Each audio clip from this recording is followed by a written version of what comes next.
Hello and welcome to Movie Buffs, a show about evil, family, and vampire strippers. I'm your host, Cisco from Misfit Minded. And I'm your other host, Shani B. Each episode, we check the gate and break down movies of all genres, from major franchises to indie darlings. But before we get into that, let's talk about these Oscar nominations, which came out this morning. And the movie we have today, I don't want to say that like I foresaw something, but I could just feel it in the air that Sinners would have a big showing. And so I picked a very huge inspiration for Sinners. I chose From Dusk Till Dawn is the episode we're doing today. Um, so yeah, initial reactions? I know we haven't seen everything, but that doesn't stop us from being obsessed with the awards season, the awards race. People are out there promoting their films, promoting themselves to win Oscars. Like this is a fun season for us, and I'm glad we're Yeah. getting to do it again. And I'm so grateful for it because, like, otherwise, this time of year is just like cold and gray and boring. I know, So exactly. I'm here for this type of conversation. Um, I'm really excited about the nominations. I feel like the Golden Globes kind of like had me confused, where it was like, okay, I can see you guys participating in kind of the Oscar conversation, but also it's like low key a popularity contest sometimes. And there were like upsets that took place there. So I was like, I don't know what to think. So Yeah. when the nominations came out today, I was like, okay, it feels like things are being set right appropriately. Especially because, I do think that Sinners as an original title, an original story, even if it is sort of influenced by other films, really needed to be recognized. I'm very grateful that it was. And, in such a huge way, like straight up beating other films in the long-term race for like so many nominations, really is exciting too. hmm Yeah, people were pissed that Sinners didn't have a better showing at the Golden Globes. And like, despite that, again, I picked this movie because I had a feeling like Sinners came out like last summer, and people have not shut up about it since. You know what I mean? Like, Yes. and every nomination someone gets or like over Sinners, they're like, well, how did Timothy get this and this person? They're so angry about it. And I'm like, guys, the Oscars is like the best award show for a reason. Like you know what I mean? Like that's the one I would, Yeah. if someone was like, which show should I watch? It would be the Oscars, I would say, because you get Right. like all of the different body, not just like get the SAG Awards, which is just actors, or the Directors Guild, all the it's Hmm. and Golden Globes is like a weird one, like we said, where it's it is Yeah. kind of a popularity contest. They've been caught for like bribery in the past, and like ever since they've come back, it's been like kind of like boring, to be honest. Like we don't have to go into like the whole night or whatever, but we were texting during it, and it was just kind of Hmm. like, this just feels like they're going with what they think the Oscars is going to do for the most part. That's what it felt like. But, like, sometimes when there is that variation of, like, I will never forgive that Demi Moore doesn't have an Oscar for The hmm Substance, but thankfully, at least the Globes threw her, the Right. win for that. Takes here are not, but Of course I I was want your hot I takes. I mean, in that instance, and even like with Sinners is not my favorite out of like the ones that I've Okay. seen.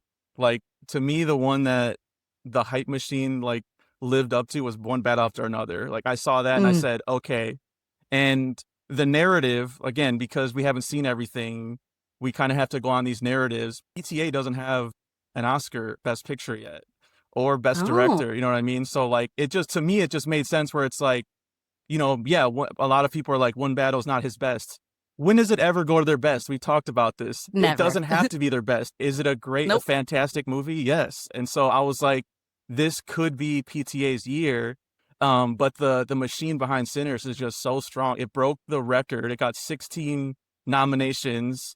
They did add casting this year, but even Which is cool. without that, they would have broke it with 15 nominations. So like I said, I just had that feeling the whole since last year. I'm like, oh, Sinners is gonna be big because like people will not stop talking. Ryan Coogler's out here, all the actors are out here, and like I like seeing that. But I'm if I had my heart of hearts, I'm One Bad After Another.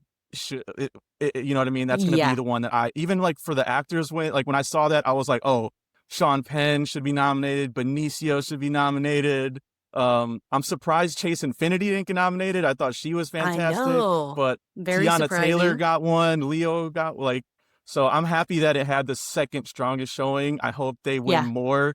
But yeah, I right. guess we'll get into it when we talk about From Dusk Till Dawn, I guess. But like Sinners had me until the second half. Like and that's kind of where I land with From Dusk Till Dawn, not to spoil it. But like But I think it's I whenever agree. it gets to the vampire lore, I'm like, I'm not a vampire guy. I just have never been. I'm sorry.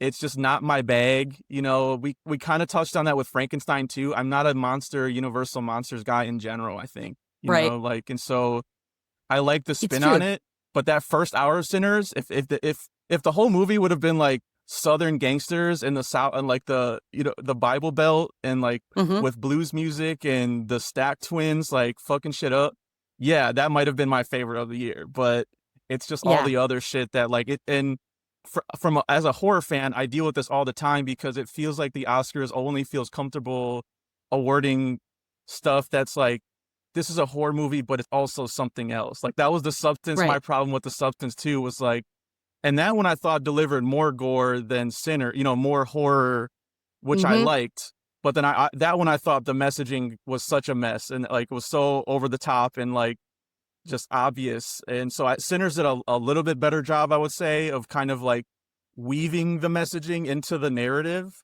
You know what I Yeah, mean? In a way yeah. that didn't feel like it was punching me in the face and like treating me like a toddler, you know?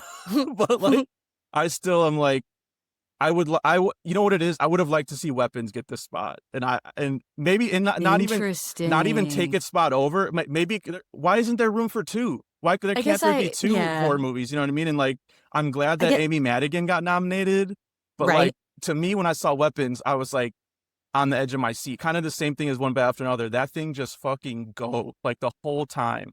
Like the I different. definitely have a hot take about weapons. You didn't like Weapons? Felt pretty underwhelmed.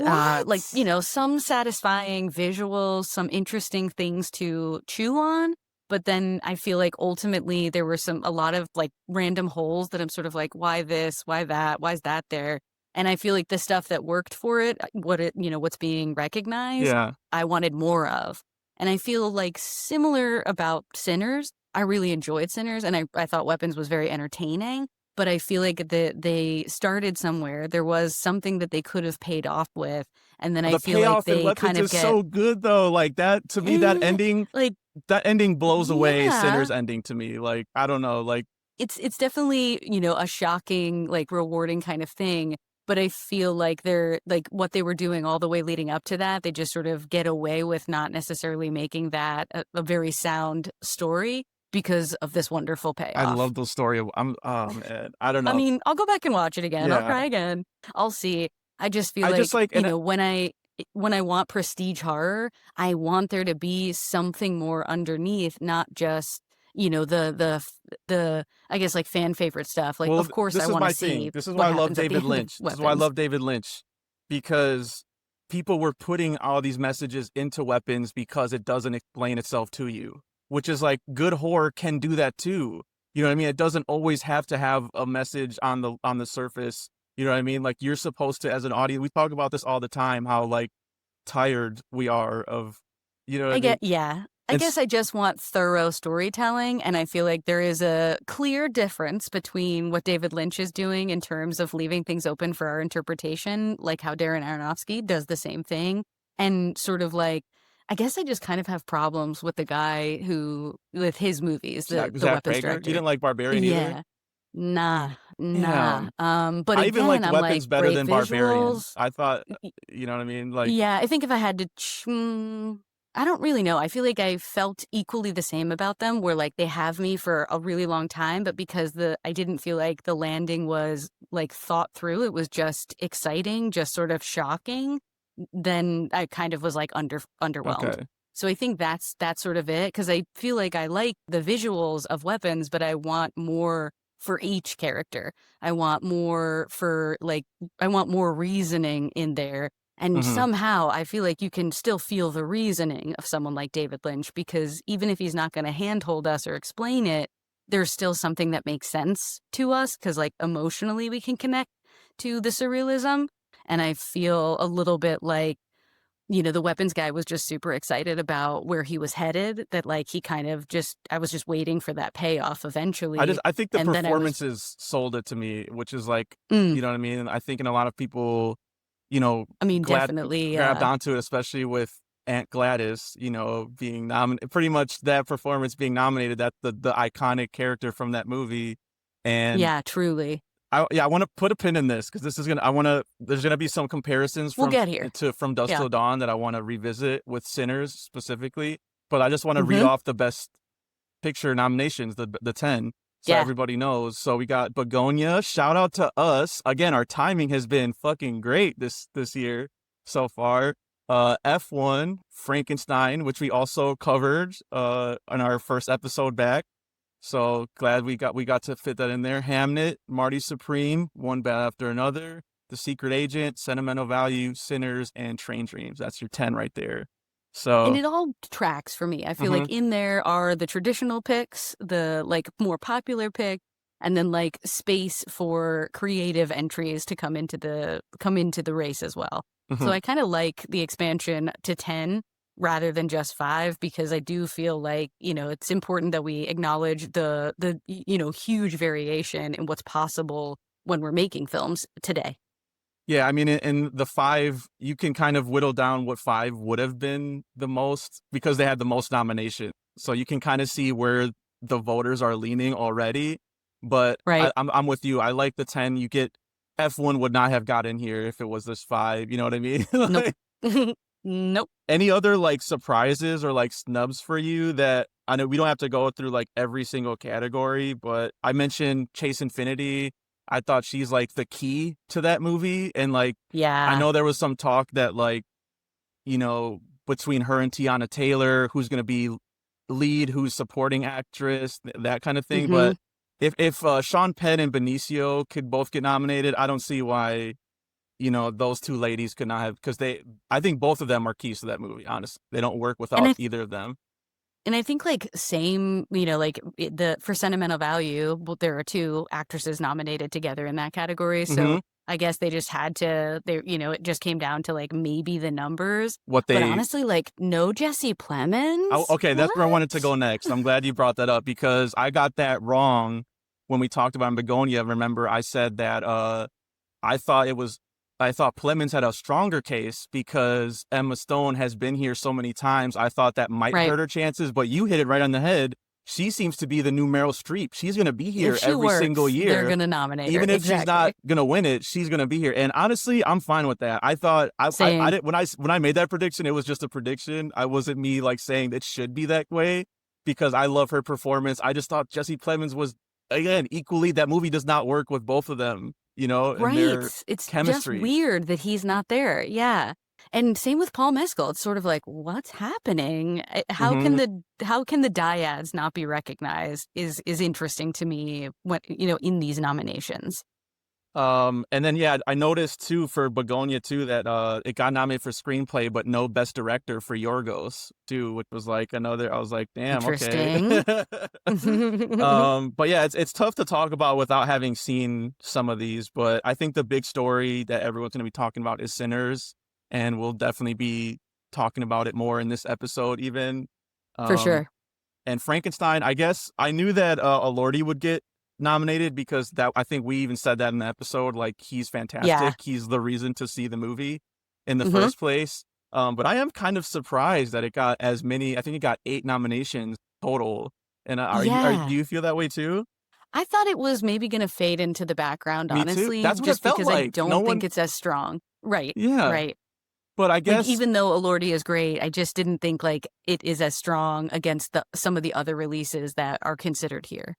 I just had that feeling. The feeling I had with Sinners that the conversation carried over all this time. Frankenstein had that when it first released, but then it kind of died down like in the months after. And so like I'm just kind of surprised, but I guess maybe that initial wave of people just like fangirling over it would like, Yeah, might have. And I guess too, like we have to remember that the bodies vote on this and people really love Guillermo and like what he does for the of industry. course. And so that might have had another piece to play in it, you know? But it is surprising that Oscar Isaac's not here, right? Like, again, Yeah. I feel like if you nominate I'm one kind of without the happy about other, that's that, just so though. We awkward. we both kind of felt, right, that he was miscast in that That's fair. role. Yeah, Yeah. yeah, I understand why they didn't, but I'm also sort Yeah. of like, it just gets weird when, a movie is gonna get nominated for many things and then, like, just one of the actors is gonna kinda be left out of the conversation. Yeah. It's just kinda I strange and always wonder if awkward. they feel some type of way about that, like, "Damn, okay, I guess just not me then." Like Right, right, yeah. Yeah, I But have no idea what it must be like to be that way, but I think often of that movie For Your Consideration, the Christopher Guest satire, where everyone is like talking about Oscar buzz, and the one person who didn't get in on the Oscar buzz conversation is the one that ends up getting nominated, and everyone else, gets ignored. So it's an interesting thing. Like the snubs are almost as important as the nominations sometimes. yeah, and I think this will transition us nicely into our convo today. That I think the big takeaway for me, again, like I want one battle, team one battle if I had to pick, Hmm. but I'm a horror guy, and so I love to see horror this represented. So I'm celebrating weapons, I'm celebrating Frankenstein, I'm celebrating Sinners, like so. Um, that brings us to the film we're talking about today, which again, we said, huge inspiration for Sinners. Today's movie is the 1996 Robert Rodriguez vampire film From Dusk Till Dawn. If you haven't seen it, it's about two fugitives who kidnap a family to help them escape to Mexico, only to find something even more dangerous on the other side. Um, I watched the trailer too because I was curious to see if they gave Yeah, like if they away, give it away. Hmm. and it does. Out of the trailer, Okay. at least the trailer I watched. But we'll talk about too, like with Sinners, how that, like the promotion and stuff like that. This movie Right. was a Dimension production, which was owned by the Weinsteins. We have to caveat that, but if you have any Tarantino Robert Rodriguez project, pretty much had that on But there. yeah, they're all So over it. Hmm. even monsters can make masterpieces sometimes, you know, as we've Right. seen. Mhm. It was made for 19 million estimated, grossed a total of 25.8, and currently holds a 66% rating on Rotten Tomatoes.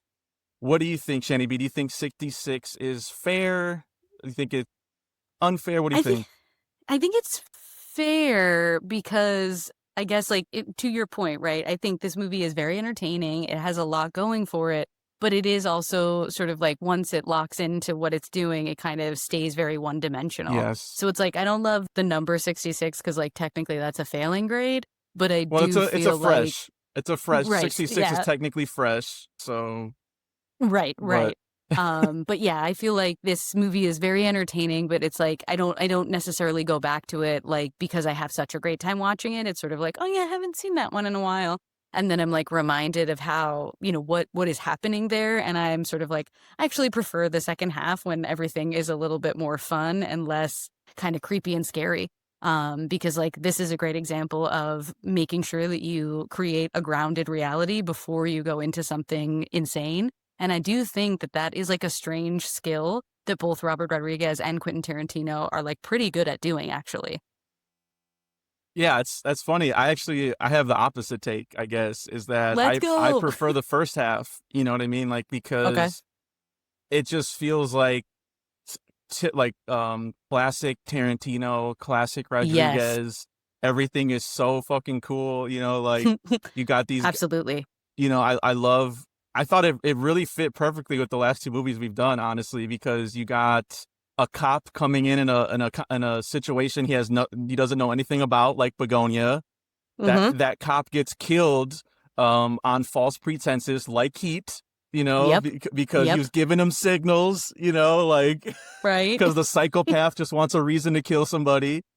Right. Fucking Wayne Grow.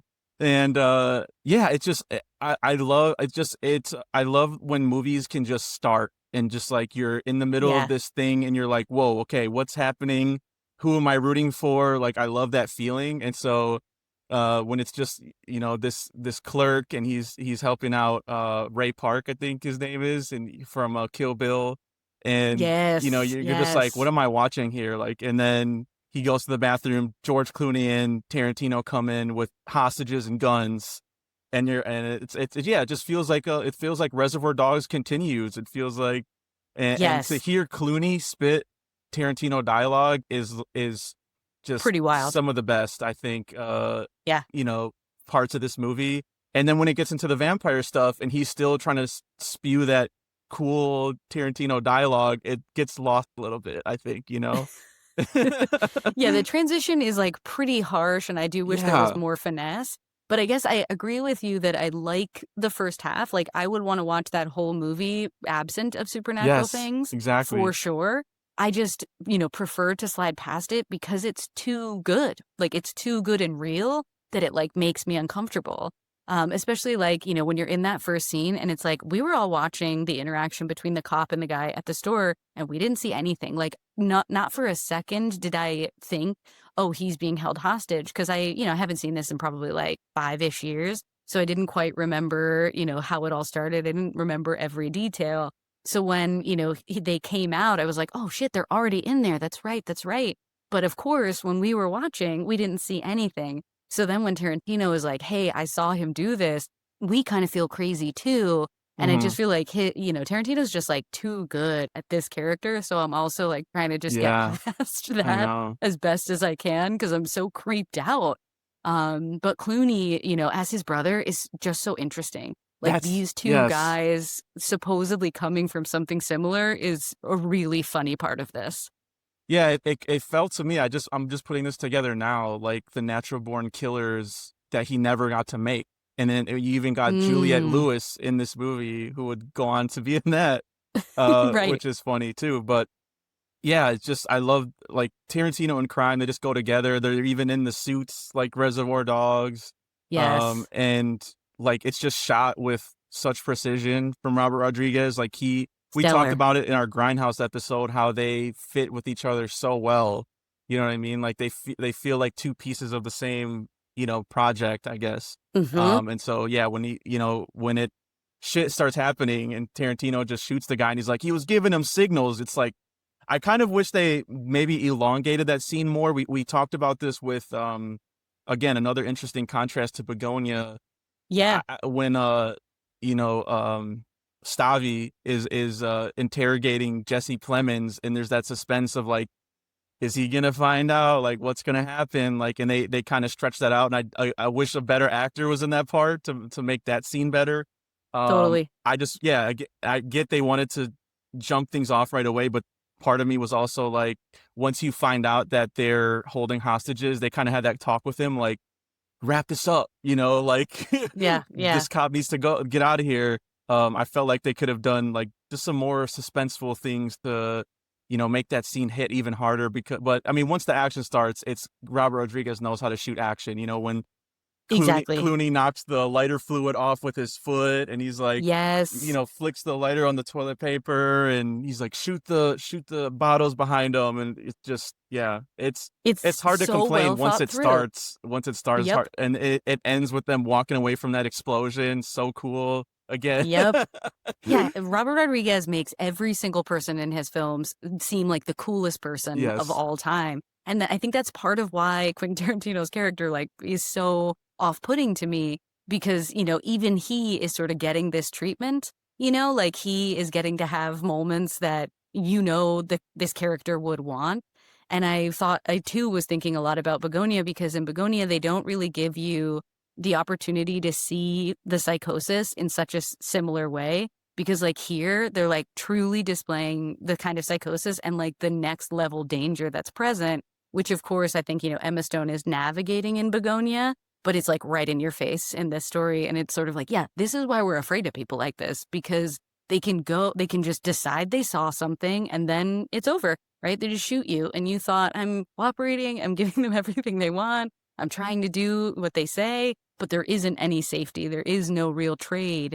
And so I guess like that's what's interesting about his relationship to George Clooney, who's like similar to De Niro in Heat. It's like I'm not here to hurt people. I'm Hmm. here to get my money, right? And that's the difference is that like Yeah. in depending on the circumstances, a person who, is mentally ill has one prerogative or another. And in this one, just, like in the hotel room, the way Tarantino behaves with their initial hostage, and then like when he encounters Juliette Lewis, just so icky.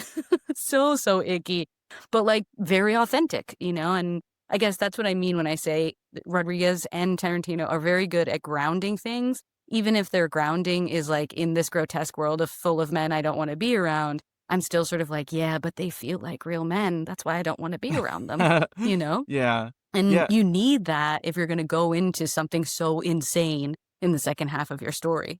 I was gonna say, like, for the shit even I give Tarantino for, like, his performances, he's a way better director than an actor. I think and a lot of people can agree on that. This Yes. is one of his better like, everything you're saying points to him being so authentically creepy, and, like, maybe that's part of him, seeping through, like, there's a lot of Right? foot stuff in here, and So much foot stuff. Oh I my I gosh. and I get it. I think you're pointing to, like, a larger issue with the movie in general, which is, like, there's not a protagonist to root for. You know what I mean? Like, who do we want to win in this thing? Because it's definitely not Tarantino. Clooney, like, has, a slight change of heart, I guess, at the end, but he's still, like, a piece of shit, like, all the way through pretty much. Yeah, You know what like, I mean? he's trying to be mean, which is, like, never Yeah. what Clooney does, you know, even when Clooney's a bad guy, he's never a mean bad guy, and it is, like, really weird when he's, like, overtly being mean. Because I feel like sometimes even Clooney can't stay mean, he's just, like, too suave, but, like, the character is written as mean, and so I agree, I feel like, who should we root for? Because when movies like this happen, like, the body count it's dependent on whether or not the person we root for would survive anyway. But I agree, like not having sort of like the real pin of like this person made it out for this reason is something that I think is lacking. And I guess that's my problem with this style of narrative, and for me, I struggle Hmm. with is that when you do one sort of movie, it's an hour before the vampires show up. I check the time. So Wow. you get an hour of them on the run, trying to get through the border, kidnapping the Hmm. family, all that stuff, and then it's an hour in when they get to the titty twister. And so again, a lot of in most movies, that hour is spent developing your protagonist. Why should you Yeah. care? Hmm.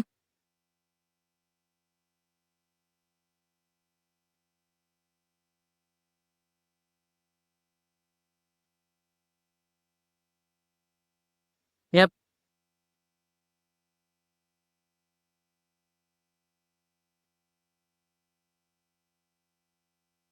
Yeah. Kind of understood, but then it gets to the vampire stuff, and I was like, I don't know much about these gangsters, like and so I guess I'm rooting for them because they're the people we've been following around for the hour The before most. the vampires get there. Right.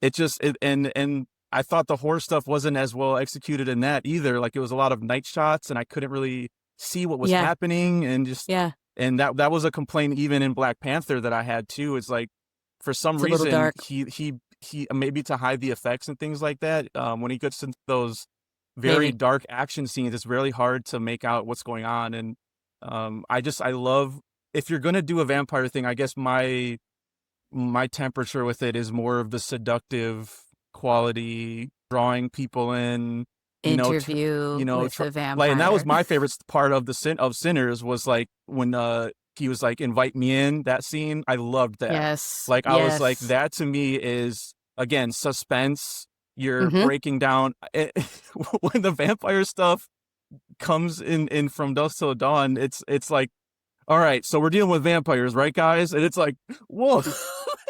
Right, especially because it's like, well, we've just seen a sort of snake woman, so Yeah, I'm like, not sure if it's that. Because I do feel like, the only exposition we get about, what's going on or why this is happening is, like, the closing shot when you realize that the titty twister bar is on top of, like, some sort of temple, right? And it's like, give me more of that. I want more of that to be part of the story so that I'm not just sort of watching the body count, but I'm kind of seeing how those 2 things work together. And as you were talking about kind of the lack of a protagonist here, I think actually that's maybe my problem with the Barbarian directors' like stories is I don't think he really selects a protagonist either. Mhm. I think he just, like kind of gets excited about these crazy ideas. And like, I'll give it to him. These ideas are very interesting and unique.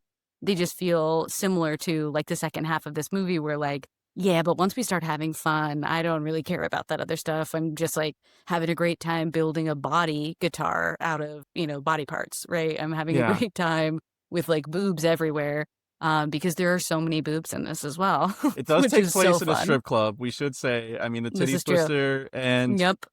another similarity I found between Sinners and this, Cheech Marin, he should get an Oscar nomination for his He triple should. role in this compared to Michael B. Jordan's dual role because Right? he plays, let me see if I can get The this border right. patrol officer that comes aboard and is also like creep sneaking on Juliette Lewis in the bathroom. Yeah, What border are we patrol doing? agent. Yeah, like the The treatment of women MC, in Tarantino, we don't have to talk about that. But but we know what it we is, know. right? We know about it. He's the guy at the end who's supposed to meet George Clooney, Yep, and then yep. he's the bar like Yeah, the MC, MC. yeah, trying to get people. And to me, that's one of my favorite scenes in this whole The movie monologue is so funny. because It's it's like very you put funny. a microphone in Cheech Marin's hands, that guy just knows how to talk. You know what I mean? Yep. Like, and that's like his albums and Cheech and Chong. He's the talker. So like Yes. when he's the different types of pussy, this type of pussy, this pussy, I'm like, oh It's my so god. funny. Yeah, like, I guess, like, I can have a good time with that stuff for sure, and I feel like that's part of why I'm still entertained by movies like this, but it is one of those things where it's like, yeah, but the quality of filmmaking you're capable of, like, makes me have some higher expectations Hmm. for execution of story, and I feel like, Tarantino's usually very good at execution of story, but, 2 movies seem to be smashed into 1 here, so it Yes. gets a little funky, you know? Yeah, and then because we lost that, there's some character build with Harvey Keitel's character being this like preacher who like lost his faith and like, but we don't Right. even get like a redemptive arc for him because he has to turn into a vampire for some reason and have Right. his kids that we really don't know anything about what they're into. And one of them dies, and then Juliette Lewis is at the end, and George Clooney fucking leaves her in Mexico by herself. Again, this is why I And can't he root for leaves her Clooney. under the pretense of not being a bastard, Yeah. right? Like, he's like, If I took you with me, I'd be a bastard," which He I'm like, said, "That "Yeah, isn't it." I'm a bastard. I'm not a fucking bastard." It's like, I don't know, man. Like you're I leaving a think little girl abandoning here her here, yeah, is probably worse. and tells her to go Um, home. It's like Do what, bro? this is Exactly. before GPS. It's a very good point. Yeah, I feel like the Yeah. best we get from Harvey Keitel is he gets to bless the water that they put into the condoms. And so we just, we're so many visual payoffs, which are fun and entertaining. But to your point, like they don't really satisfy an overarching story. They don't really satisfy character development or satisfy like the transformative growth that I need in a character. And like ultimately, the transformative growth that I think is what will set a horror movie apart to not just be a genre film and like move into conversations like at the like Oscars conversations. Because whenever a horror movie comes out and people are like, it's going to get nominated for an Oscar, I'm like, we have to look at the only one that's ever won and see the difference. And the difference Oh, is two, it's not, Exorcist and yeah, Silent. Yeah. right. Yeah. I guess Exorcist, I'm sort of like that. That's That is that's one that the like, I don't think they'll ever go there again. no. I don't think they'll But ever let that what's one weird come though through again. is for both of those they were like juggernauts. Like it takes that much for them Yeah. to get over the hump. You know what I mean? It has to be Yeah. this Yeah. phenomenon, that like, and I guess Yeah. we didn't mention Begonia has some horror elements too. I forgot to mention Yeah, that. yeah, You could yeah, count there's that. definitely some violence in there, but Hmm. I guess, like, that's exactly it, right? Like, what sets Begonia apart is it isn't about the gore, it is about sort of, like, the gore being a necessity for a greater story, and I think, like, that's what I want in my, like, prestige modern horror, so I feel like that's part of why I really enjoy Sinners, and I think, to your point, the juggernaut is what is pushing it forward, but there's still something there that makes it really hard to not get lost in the lore part. Well, 'Cause, like, okay, the once the lore, lore stuff happens, it's exciting to see the filmmaking around the lore, and then it's easy to kind of let go of story. the way they explain the lore in Sinner is much better done than here Agree. because his wife, I can't remember Smoke or Stack which one it is, but his like ex-wife or D whatever, That's right. Yeah. she's like into the spiritual, herbs and elements and things like that. So, and she mistakes it. She doesn't think it's a vampire right away. Right. And so it's like you get to see them figuring it out a little bit, and instead of Exactly. this like instant like when the vampire stuff, people start transforming, they immediately start putting stakes in their hearts, and like, Right. and I'm like, what made them do that? You know what I mean? Like we don't get any explanation for that. Yeah, and we don't get any explanation for a lot of things because I do feel like it's cool, like, when Tarantino attacks, the dude with the knife. I think it's Trejo that he attacks, Hmm. and he just, like, stabs him a whole bunch, and we Yes, don't realize that, like, the blood is green until there's an insert shot of that, it's on and the it's sort of table like, and it's "What the dripping hell down. does Yeah. that mean?" Hmm. Yeah, what is green blood? I haven't heard of that yet. Yeah. So, just wanting a little bit more of the characters to use the lore to survive, I think is like my favorite part of when lore is something is that like the characters have to use the lore against the evil thing. And I want more of that in movies like this. I think another thing Sinners does better until the very end, I would say, kind of falls into the same problem. There's too many people in the bar. I think they could have, again, smaller cast. You can like get some more characterization for just a handful of people rather than there's a Yes. hundred people in this bar because they all need to be killed once turn into vampires. And Right. so We need body count. we don't know anything about these characters. We just assume they're pieces of shit, they're truckers, whatever. Like, and so it just Yeah. again, it's hard to even root for the gore part for me. And I will say too, the effects are not great in this movie. Like they're really dated. There's a lot of like morphing Yeah. effects. You remember this era in the It's 90s very when it it looks a was lot like the Buffy the Vampire Slayer makeup, yes, which TV I also thought was not so great. TV quality. Remember what was that book series, the Animatrix, or not the Animatrix, the animals, that Yes, transform yes, on yeah, the cover, Animorphs or something like Animorphs. that. Yeah. Yeah, yeah, And so that's yeah. what it looks always reminds me of, where it's like it's a human one, and then it just slow like morphs, and then immediately is cut to a different like person altogether, and it's like, And it whoa, just was okay, weird because even that wasn't consistent. Like, hmm, the way that each person looked as a vampire wasn't really consistent yeah. with, like, any of with each other per se, and I also, like, would like to have had an explanation on that, because it's again, like, the lore is they just used vampires, but it's so clear that, like, there was a different lore taking You place need here. one person to do exposition. We talked about You last gotta week. have Elliot Page explaining things to you. I was gonna say last week we talked about John Voight and he just being the exposition machine. I thought when Mhm. Fred Williamson was going on about his time in Vietnam, he was gonna be like, I dealt with these before. Like that was the Which would perfect have been opportunity. sick. I Yes, know. it would have been Like sick. I've only seen this Um, one other time or something, like in my time, and no one believed me, or so, or I thought another choice they could have made is he came to the bar because he knew, like I'm on they mm, killed my friend yeah, I'm or some. hunting these people. Yes, Mhm. and that could have been like again, that was just another wasted, like, because they did good casting in terms of, again, just cool. If you wanted to see a Yeah, cool slick movie, it's right. here. Fred Williamson and fucking smoking a cigar in this black t-shirt, super Yes, cool. Tom Savini having a dick and balls gun Yeah. and, like, whipping beers out of people's hands, like, yes, it is very cool. And I kind of wish, honestly, I kind of wish they would lean more into the campiness at times, because those, I think, in the vampire half, those are some of my favorite parts. Like like the Dick and Balls gun, hilarious. Cheech Marin, So when the good. band starts, when they turn into vampires and they're playing body parts.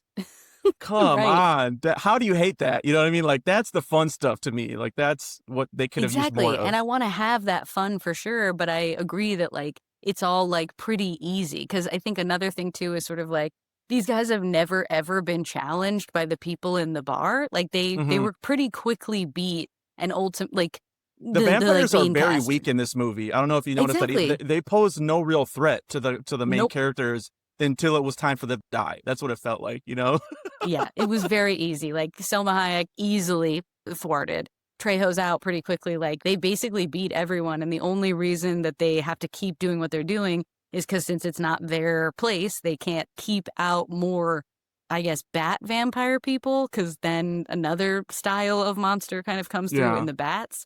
So yeah, I feel like they maybe didn't have those answers and thought, let's just like have a fun time. Let's use the gore here.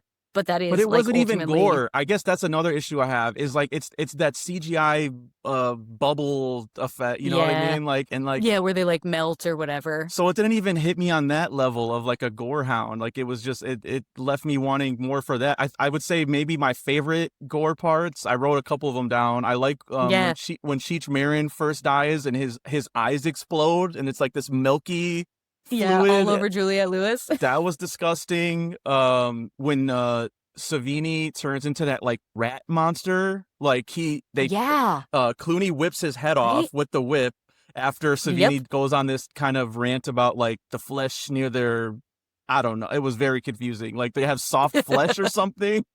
Yeah, And yeah. What even was that? I don't Right. know. Clooney whips his head off, and then he grows like another head. That was cool. That to me was like, okay, this is Savini cooking here. Like this is. I'm gonna Yes, look up who did the. It had to be either him, even Greg I figured Nicotero. it was him. Greg Nicotero was also in this movie too. He's like the guy with the long hair who's was testing Savini at the bar, and then that's when he pulls out the dick and balls gun the first time. Right. So Right.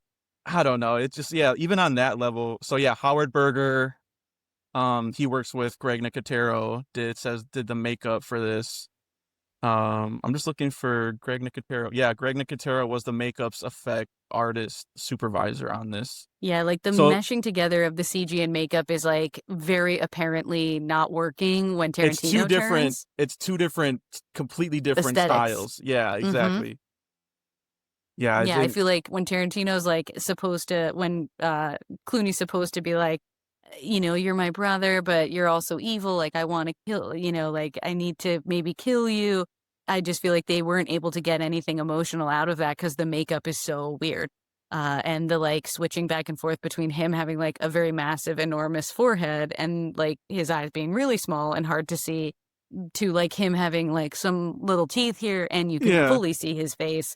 So I just feel like, yeah, they're not able to kind of keep that coordinated in a way, and that takes Well, away from it that's too. a big scene in any vampire or zombie movie, right? Is Yep. Savini's hiding the wound. That's a zombie thing we see a lot. Classic. And then Mhm. but then when you finally have to kill them, it's supposed to be this like very agonizing, like I Yeah. I'm still thinking of you as a person. And in the Tarantino one, it's like you're a fucking sex offender and Right. I was so sort like of like, this is actually just like letting you get out of needing to deal with this so dude. that's unearned. And then Mhm. with the Keitel one, he makes this whole big thing of like, make sure you promise me, other I'll kill myself right now. And then the son fucking doesn't do it. Like, which Right. like I guess Right. that tracks. He's just a teenager or whatever. But like again, because we don't know anything about these characters, there's no force that's Yeah, pulling there's us no to care growth. about anything that's happening here. Right. Yeah, like, not even for Juliette Lewis, who, like, ultimately is, like, I guess the final girl of this story, because like, Oh, I didn't even think about that. that's a She did not weird earn that piece. title in this. I'm sorry. No, Well, she they can't. didn't really give her much to work No. with other than to be kind of like an object that all of these, like, creep-ass gross dudes were ogling, and, Yes. she gets to have a couple of cool shots when she's using the crossbow, but it's like, that's not really enough either, and it would have been nice if it was sort of like, in the end, she doesn't need anyone to protect her, she's gonna, be the one that gets us out of this, and so then she's gonna set out on the desert by, like, choice. But, like, again, just being, like, deferring to Clooney was a really weird way to wrap it up. Yeah, and like the weapons in here too, like again, if you're gonna do a vampire movie, like you have to work with the lore or whatever. There's this whole that's the one conversation we get is when they're trying to figure it out and they're just like, all right, what do we know? Yeah. Stakes, like what can we use? Holy water. Yep. Um And that also, that like, impractical, that, like, jackhammer stake thing that they make, like, looks really is cool when pretty he, like, cool holds though. it up. Again. Yeah, but it's sort of like, "But dog, like, we need to go faster." That's, like, another thing too, is when they come out, it's no one is ever, like, actually swarming them. It's Mhm. like the monsters are doing that thing where they, like, wait in the I was background just gonna for their say, turn to it's just fight. like they're just a bunch of guys in suits kind of just waiting to be Yeah, being like, murdered. right? For, like, making sounds and looking like vampires, but it's sort of like, okay, that is it. It was like what looks cool over what is like functional here. Because I do think that Harvey Keitel like making a cross with the bat and shotgun is cool, but even that is like not as useful. But and then Sinners does the, Jack O'Connell, right? That's the name. He's the main antagonist over all of Right, he's like, and right, so it makes sense like when someone is turned, he like has them over like his spell or whatever. But like here, because we don't know any of the characters, they turn, and then it's just like a bunch of people we've never seen before, like vampires we've never seen before. And right. so, and I will just say What is my it? point about the weapons I was gonna say is like, I'm sorry, water guns will never look cool to me in in a vampire movie. Like No, someone just going, oh, like it's just never gonna, exactly.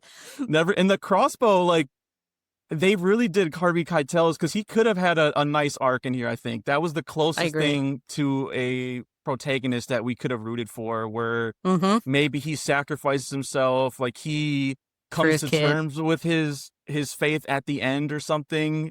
But they never give him that scene, and then I'm like, did he bless the little wooden things that she puts on the crossbow, the arrows? Like, why do when she shoots them, they explode? Did you notice that? Like, I guess I'm yeah, I like, guess there's no explanation about, like, the difference between them, like, getting staked and then, like, melting away versus randomly because she wasn't exploding. just shooting them in the heart or like every time. No. Like it was just random places, and they would just and so inconsistencies with the Yep. lore that's never explained to us. Like it's a tough. Like I said, this last half is tough for me. Like it's such a shame because the first half you're like, okay, we got the big Kahuna burgers, we got the trunk shot, Yes, we got these whip yes. hands going back and forth, and this like really drippy Tarantino dialogue that just is like comes so naturally to a guy like Clooney, like an actor like Right, Clooney, in a role right. that honestly never see him do again. It's Like kind of surprising I, he's here I at know. all, honestly. I think the only way I can make sense of it is that Tarantino directed some ER,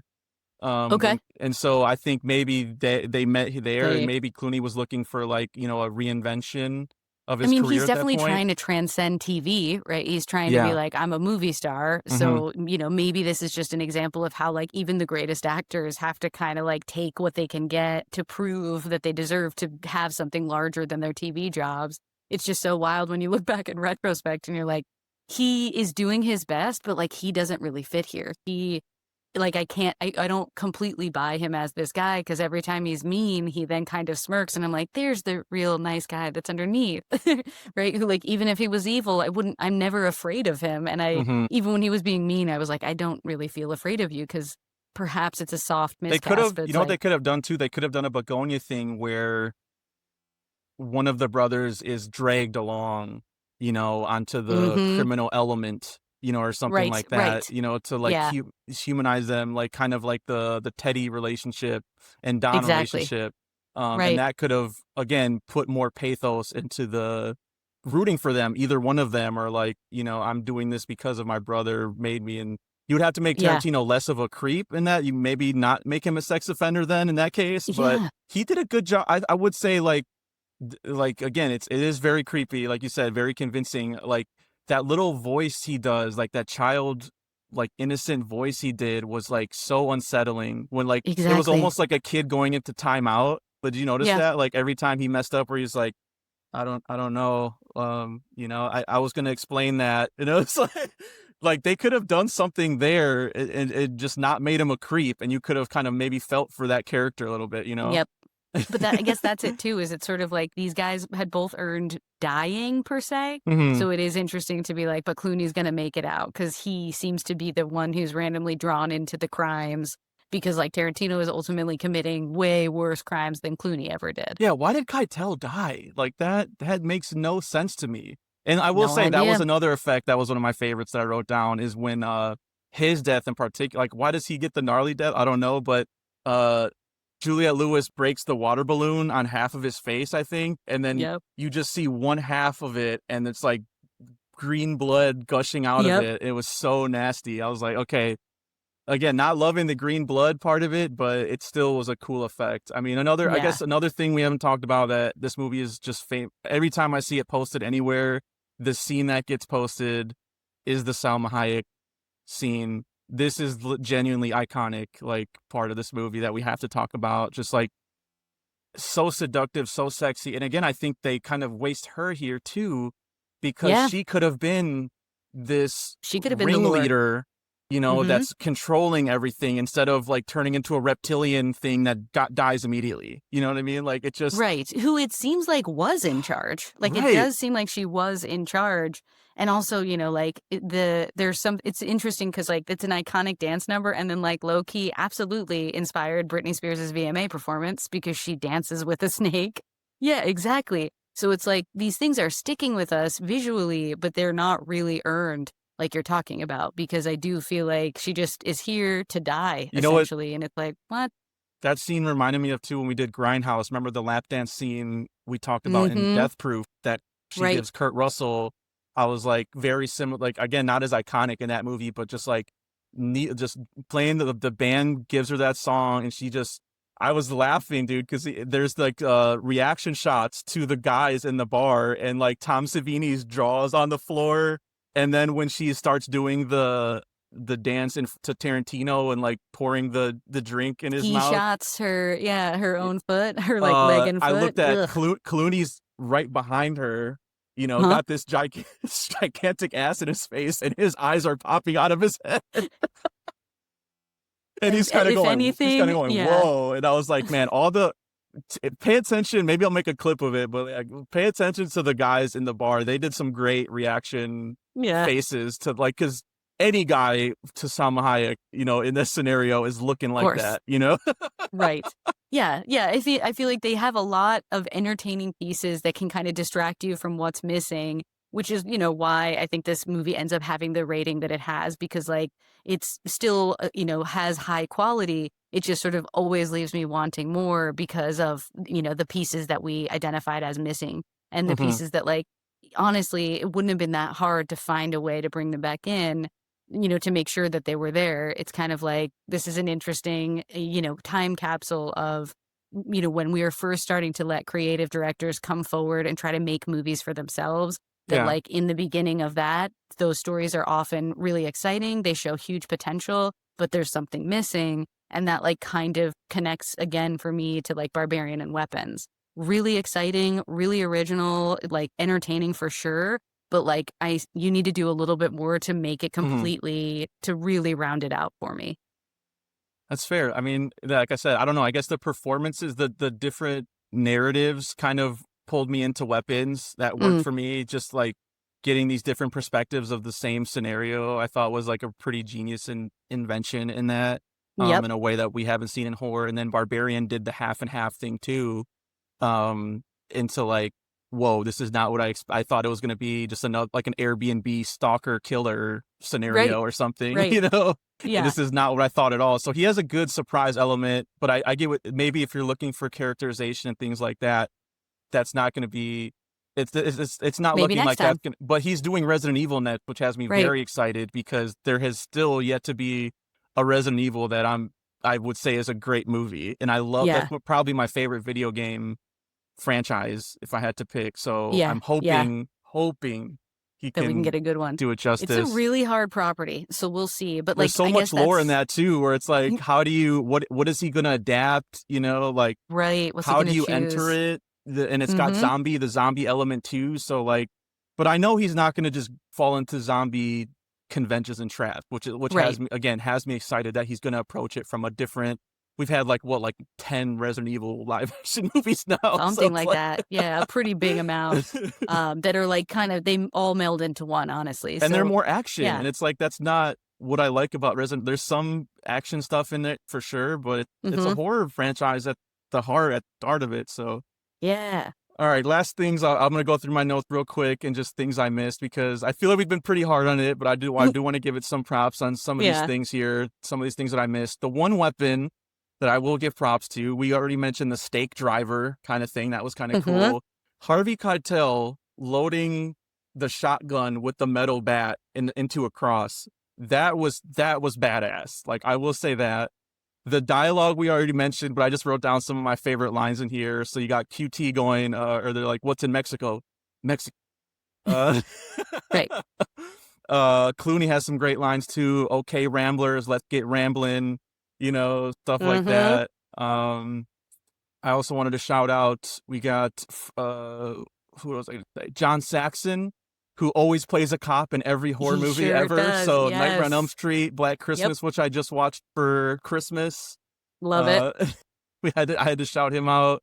Um, I thought the death counter on the news was hilarious. Like, kind of Yes, a that little is funny. satire on news coverage, I Yeah, guess, and Kelly Preston, like, low-key excited about, the reporting is really funny. Um, yeah, I don't know. And then, what else was I gonna say?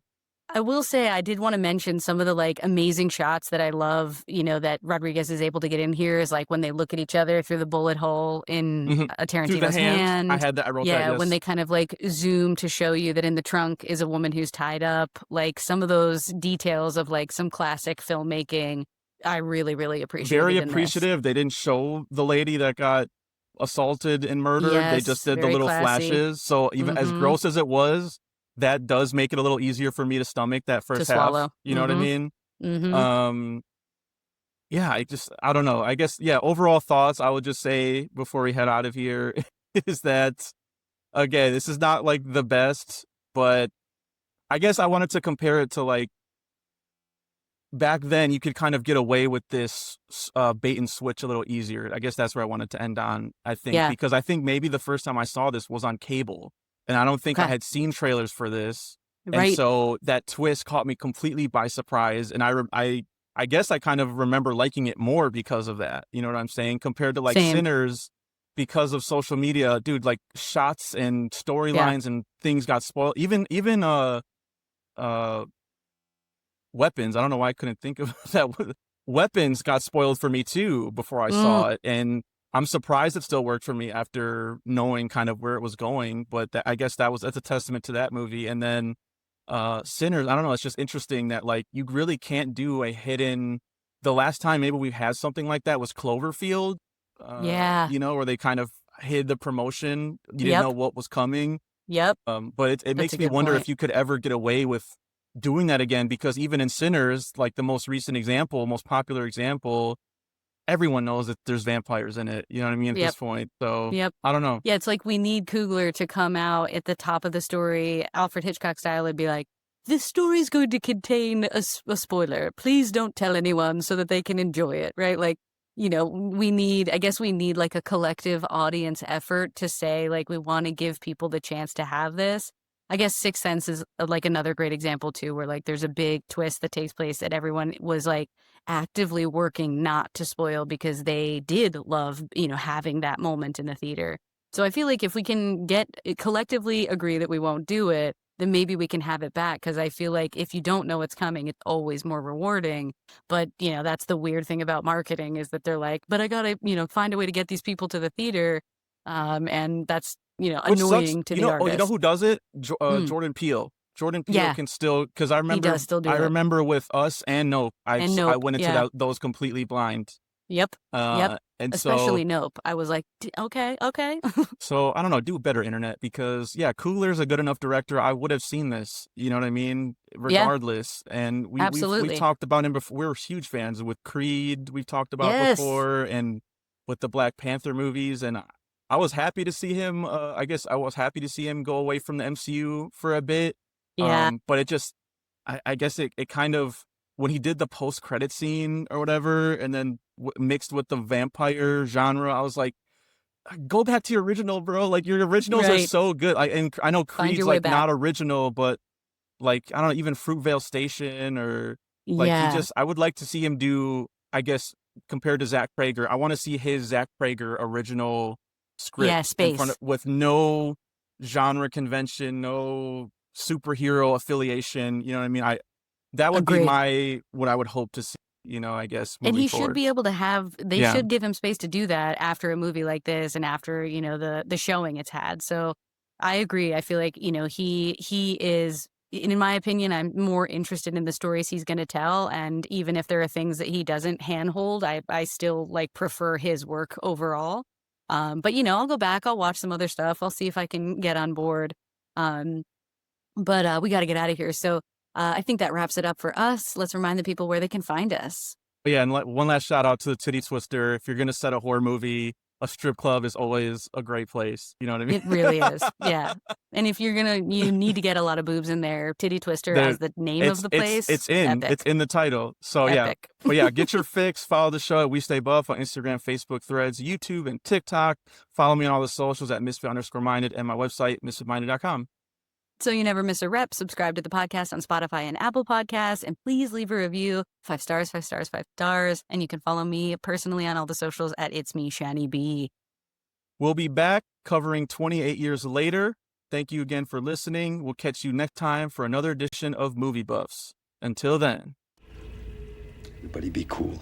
You be cool.